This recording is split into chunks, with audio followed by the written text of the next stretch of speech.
আজ একটু মা ঘরে রুটি ঘুগনি বানালো, আর শীতকালে রুটি ঘুগনি খাবার মজাই আলাদা। তো হ্যালো বন্ধুরা, তোমরা সবাই কেমন আছো? আশা করি ভালো আছো। মাকে রুটি ঘুগনি বানাতে বললাম, তাই মা নাচতে শুরু করে দিল, কারণ জানি না। আর মা তোমাদেরকে আমার চ্যানেলটাকে সাবস্ক্রাইব আর লাইক করে দিতে বললো। তারপরে মা বসে গেলে বুটগুলো সিদ্ধ করতে, আর মাসির সাথে কি যেন বলছিল।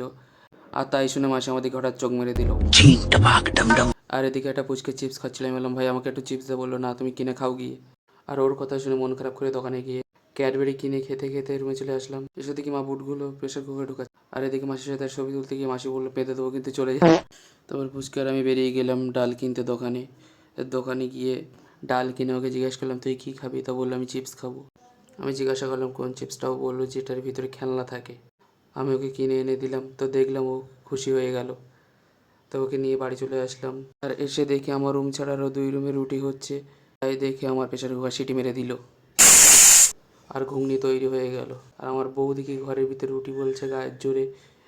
আমি রুটিগুলো নিয়ে মায়ের কাছে দিয়ে আসলাম, আর মা সেই রুটিগুলো তৈরি করে আমাদের পরিবেশন করে দিল। আমরা খেতে থাকলাম সবাই, তোমরা দেখতে থাকো।